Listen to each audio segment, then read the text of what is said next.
Si la France commence progressivement à interdire les animaux sauvages dans les cirques, elle est loin d'être novatrice en la matière. En effet, la liste est longue en ce qui concerne les pays qui interdisent la présence d'animaux sauvages, totalement ou partiellement, dans leurs cirques. On peut voir sur cette carte en rouge les pays qui interdisent totalement la présence d'animaux sauvages, 28 au total. Ainsi, en 2013, la Belgique décide par exemple d'interdire toute présence d'animaux sauvages suite aux études de plusieurs associations sur le bien-être animal. Ou la Roumanie qui, suite à l'incendie du cirque Globus, entraînant la mort de 11 animaux, vote en juin 2017 la fin de l'utilisation des animaux nés en captivité ou capturés dans la nature. Mais certaines décisions remontent encore plus loin, avec le Danemark par exemple qui en 1991 interdit les animaux sauvages dans les cirques, à l'exception des éléphants d'Asie, des chameaux ou des lamas. En 2018, c'est tous les animaux sauvages qui sont interdits.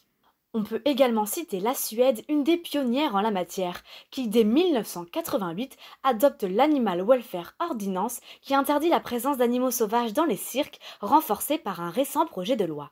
Quant aux pays en vert, il s'agit de ceux qui ont adopté une interdiction partielle. Par exemple, en 1992, la République tchèque définit une liste d'animaux sauvages proscrits dans les cirques, comme les phoques, les girafes ou encore les rhinocéros. En Allemagne, c'est certaines villes qui refusent l'attribution de terrain aux cirques avec animaux sauvages. Au Brésil aussi, de nombreux districts refusent la présence de ce type de cirque, comme Rio de Janeiro, Sao Paulo ou encore Alagoas. Si de plus en plus de législations sont adoptées pour interdire les cirques avec animaux sauvages, c'est car l'opinion publique est de plus en plus critique vis-à-vis de ces spectacles.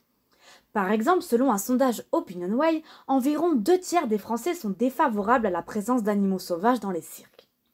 Un résultat qui reflète l'intérêt grandissant des personnes pour cette cause. En effet, beaucoup dénoncent les conditions de transport des animaux, la plupart du temps enchaînés dans des cages minuscules.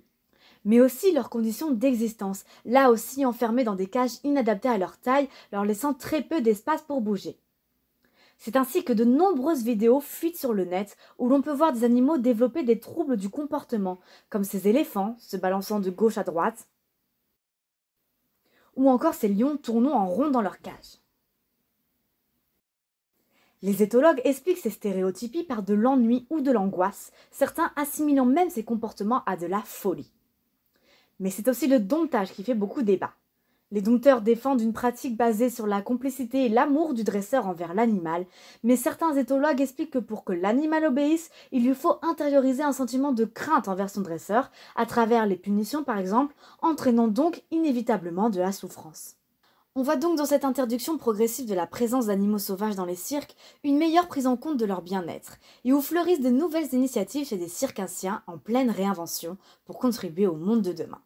Un monde avec des cirques, oui, mais sans animaux.